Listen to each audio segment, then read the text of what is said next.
had you too long.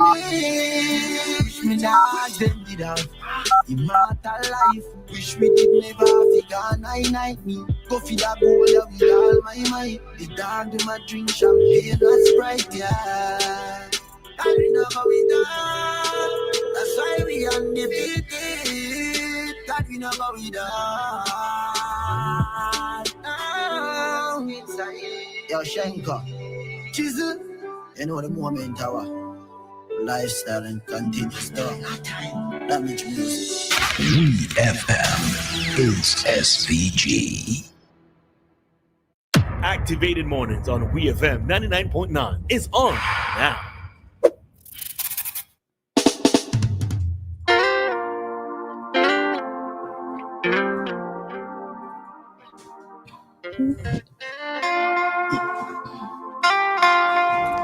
We are back with more Activated Mornings talk time here on WEFM. This time we are joined by Lyf Compton, who's going to give us his usual morning commentary. Lyf, good morning. Good morning, ladies. How are you this morning? We're doing all right. What about you? I'm good. Lovely. Morning, everyone. So, this morning, I want to steal someone else's commentary. I noticed during this election, has brought out a lot of intellectual writings and commentaries, which is good. That's one of the positive things that we have seen in this election. A lot of writing. Sensible writings from both sides. And over the last few days, this one stuck out to me because as we see today, both parties will have their final rallies and it's the battle of the promoters again. So one party has Shensia. Did you just say? I love Shensia. Shensia is my second favorite female artist of all time. Mm-hmm. I love Shensia. And I wish I could go to see Shensia, but I would not go. And Popcorn on the side of the ULP. It's crazy. This is crazy. This is madness to me, right? So what are the pieces that I like is one that I saw in Eyewitness News, one News SVG, and it says basically after November 27, no government or opposition will ever claim the resources. And I agree this 1,001,000,000%. Mm-hmm. It says, so I'm going to read a bit from it, right? Let me see if it said who wrote it. I don't think it have a name. Who wrote it? I think it was anonymous. The writer and sender of this article has requested anonymously. Why? I don't know. Because they're not speaking anything. They're not speaking anything that many of us have not already said. So it says, as the 2025 general elections barrels toward November 27th, one thing has become unmistakably clear. Both major political parties in St. Vincent and the Grenadines possess extraordinary capacity to mobilize financial resources when it suits their ambitions. 100% true. This year's campaign spending has reached levels that can only be described as excessive, extravagant, and frankly, baffling. Lavish motorcades, elaborate rallies, imported entertainment, and unprecedented advertising budgets all demonstrate that when voters are at stake, neither side is short of sponsors, donors, or financial backers. And that reality raises a critical point that intentions must not ignore. After November 27, whichever party forms government and whichever becomes the opposition should never again present to the nation that they do not have access to financial resources to do the work they are elected and expected to do. Both the government and the elected area representatives now stand exposed. The ability to secure funding clearly exists. The networks exist. The connections exist. The willingness exists, at least during campaign season. If political parties can raise enormous sums to stage opulent campaigns, then the same creative urgency and determination should be applied year-round to improve the lives and livelihoods of Vincentians. Whether in office or in opposition, parties should be held to the same standard they have set during this campaign period. If you can find money for fireworks, you can find money for consistent support for the indigent, for school supplies and grants across all communities. If you can find money for rallies and multiple international artists, you can find money for impactful and sustained community programs. If you can attract sponsors for campaigns, you can attract sponsors for health initiatives, skills training, youth development, and constituency projects that touch lives beyond their political choices. So, let me stop there, right? This piece is very, very important because if you listen to Parliament, on numerous occasions we have heard politicians from the New Democratic Party who are in opposition and who represent constituencies in Parliament say, "Shut on the hand. Well, we can't get the funding for this because we're in opposition and we just can't get funding because the government does not pay attention to constituencies that they don't represent in Parliament. So we can't get funding to fix this road, we can't get funding to fix this roof, we can't get funding to help this person with a stove, a fridge. We just can't do it because we're not in opposition and we do not have constituency funds and we do not have local government where a certain amount of money is assigned to a constituency, whether it's a government constituency, as we say, or opposition constituency."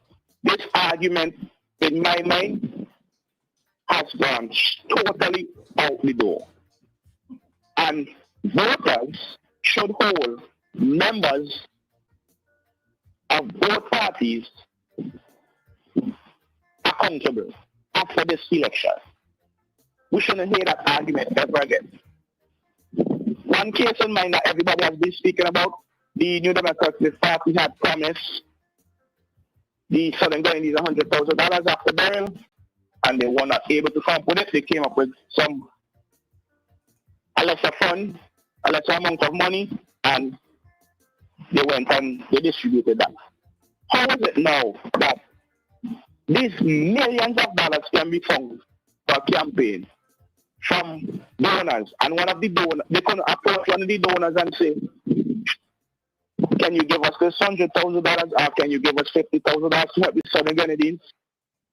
It makes me think that the people who are contributing to the election campaign has no real interest in helping Vincentians, but it's just about what they will gain personally.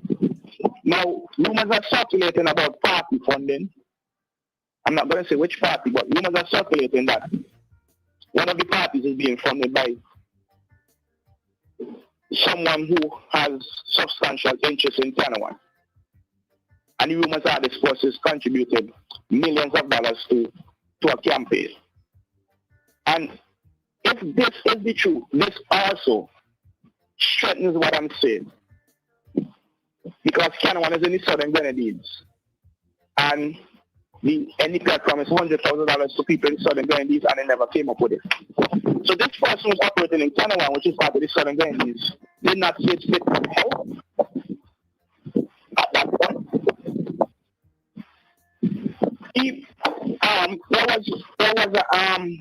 There's a candidate in elections that says, my predecessor did not do this and did not do that. And it was really weird because you are basically like attacking your predecessor who's a member of your party. And this comes back down to what I'm saying again. There were things that were needed in that constituency. And everybody just sit down and chop their hands and say, well, we can't do it. But all of a sudden, we see Idonia, we see Massacre, we see Sensia, we see Asian, we see Popcorn, we see Malidan, we see Chronicler, we see Skinny Fabulous, we see Fireman Hooper, we see Luther, we see Koji Park, we see the Grease Up Man from Grenada, our V-Sub, several other artists, and it's really, to me, very, very funny one way and very interesting the other way. Because we see, we hear regularly in Parliament about all the things, some simple things that constituencies do not have, opposition constituencies do not have. And all the representatives do is come to Parliament and complain and show them their hands and say, well, we can't do nothing in opposition. So, what both parties have done is lined up themselves for some serious criticisms after elections. And I think this is a topic that every single politician after election should be held accountable for.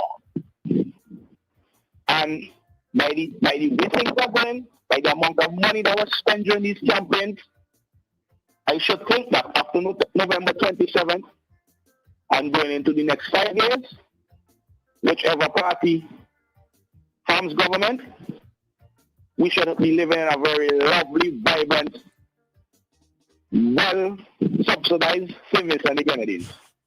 That's what this campaign is telling me.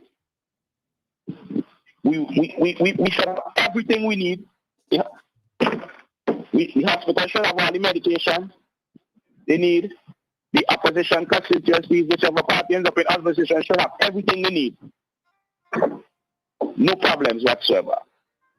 A road is fixed. We should have 100 sack of cement. Easy. Fix that. You know, a family has children and needs school supplies. They're in an opposition constituency. They shouldn't have to go to the Ministry of National Mobilization. They could go to the representative and get whatever they need. That is how I'm seeing it. And that is how it should be. And if this does not happen, voters should hold parliament representatives accountable and deal with them during election times. So yeah, that's what I want to say. This morning, I feel like I'm taking the popcorn later. Why popcorn and Shansi is your favorite girl? Huh? Nah, boy. Huh? Why you can't go to Shansia tonight instead? Huh? Shaka might see me, boy. Shaka might see me. Well, you and Shaka need to talk actually. Y'all need to talk. Can't go there, boy. I might get trampled. No, we're not going down that road because it ain't happening. But I want to just echo something that you touched on. Don't you think though that the greater weight would rest with whoever forms the opposition? It definitely will.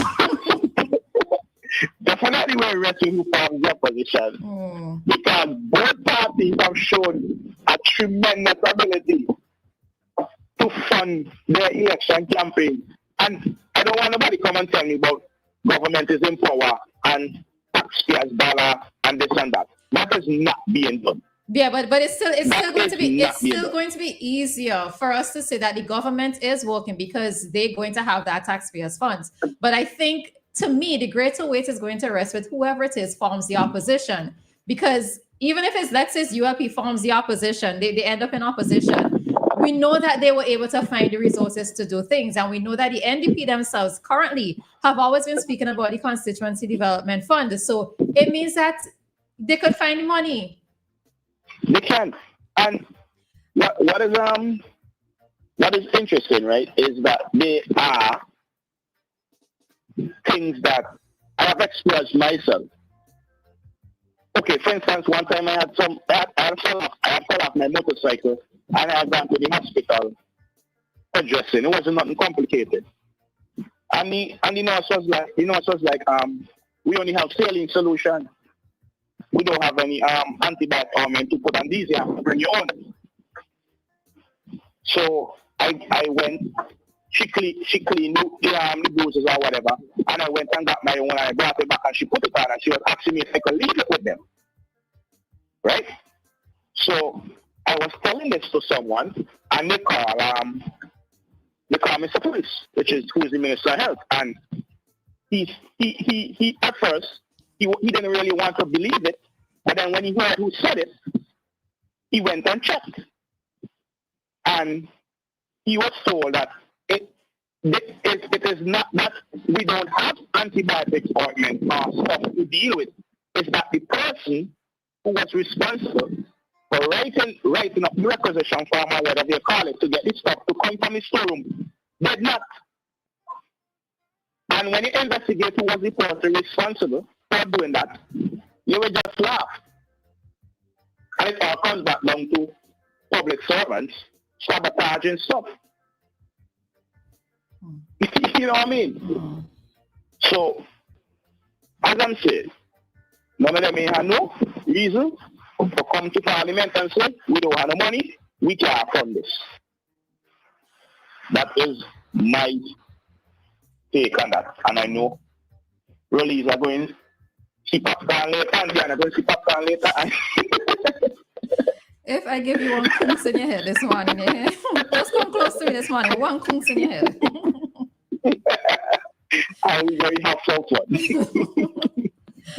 All right, Lyf. All right, thanks. All right, take care.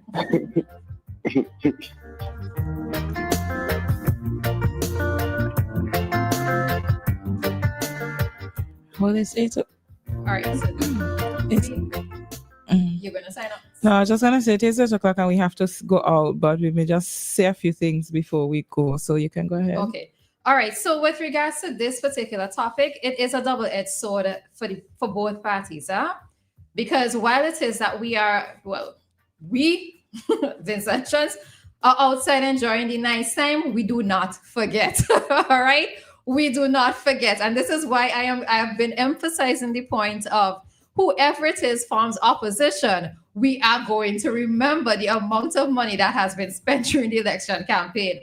So while it is that Vincentians, yes, are soaking up everything, as people say, the two promoters doing the best, which is the NDP and the ULP, Gonsalves and Friday, they're doing their best to attract persons to these events or to bring persons out to the rallies. It is very much a double-edged sword that is happening right now because as Vincentians, we are not going to forget. We're not going to forget when we're not able to get this and that done. We're going to remember that you found the money to do what we would say is nice time, but the things that are tangible, the things that are going to have more merit or long-term value, we're not going to forget when we have to hear that you're not able to find the money. And just something else in terms of the starting point of the conversation where Lyf was talking about a lot of intellectual writing came out during this season. I have to say hats off to Jomo Thomas and Dr. Jason Haynes. Last night I started looking at, I caught only like 45 minutes, the ending of that conversation that they had last night regarding the Constitution and the position of Dr. Friday and Fitzgerald Bramble in terms of them being dual citizens of St. Vincent and the Grenadines and Canada. And I must say that it was an interesting discussion. Hats off to Jomo and Dr. Haynes for their patience. But if you go to, it's on Jomo's page, but we also shared on WEFM's page. Have a look at that particular discussion. Dr. Lintel Lewis was also a part of that conversation. But I raised that point to talk about the intellectual conversations that have come out and the different perspectives that persons have taken on various topics and the outspokenness of many persons, because that is one of the things that I've noticed on social media as well, that persons are not afraid to express their opinions and not afraid to express their views this political season. So hats off to many of you who have been able to share your thoughts, share your opinions, be vocal on things of national interest. So, yeah.